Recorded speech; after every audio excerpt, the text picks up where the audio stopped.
मेरी शादी अनुपम के साथ बंगाली रीति रिवाज से हुई थी और मेरे ससुराल वालों ने मेरा मान रखते हुए मुझे अपनी पसंद की ड्रेस पहनने की इजाज़त दे दी और मैं बहुत खुश थी ये सोचकर कि मेरे ख़ास दिन पर मुझे अपने मन की करने का मौका मिला। मैं भी उनके हर रीति रिवाज को सर आँखों पर लिया और डोली पहुँचते ही सारे रीति रिवाज अच्छे से निभाए।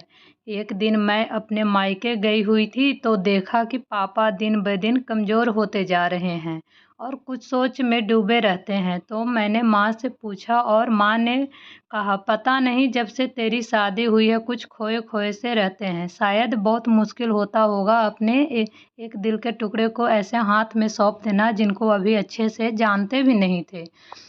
मैंने पापा के साथ शाम की चाय पी और जानने की कोशिश की कि आखिर बात क्या है, लेकिन कुछ समझ नहीं आया। अब मेरे जाने का वक्त हो गया था और अनुपम मुझे लेने आ गए थे। मैंने पापा से ऐसे हाथ छुड़वाया जैसे पापा ने मुझसे छुड़वाया था। उन्होंने मुझे फर्स्ट टाइम स्कूल ड्रॉप किया था। मैंने पापा को कहा कि मैं जल्द ही आऊँगी मिलने और मैं चली गई।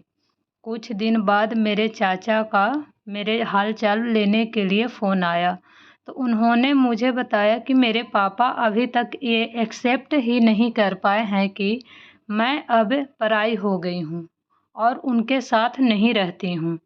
वो आज भी रोज़ शाम को मेरे स्टॉप पर जाते हैं और मेरा वेट करते हैं जहाँ से मैं और वो रोज़ शाम को एक साथ घर जाते थे जब मेरी बस मुझे वहाँ उतारती थी। ये सुनते मुझे समझ आ गया कि वो ऐसा क्यों हो गए हैं। मैंने अपने आँखों से आंसू पोंछती हुई बालकनी में जाकर बारिश को देखने लगी और सोचने लगी, भले ही बेटे को कह दिया जाता है कि बहू के आने के बाद तुम पराए हो गए हो, लेकिन कड़वा सच ये है कि बेटी का तो शायद ही बाद में हकदार ही बदल जाता है। शादी के बाद ही हकदार ही बदल जाता है और उस बाप के पास रह जाती है बस यादें, कुछ खट्टी कुछ मीठी सी।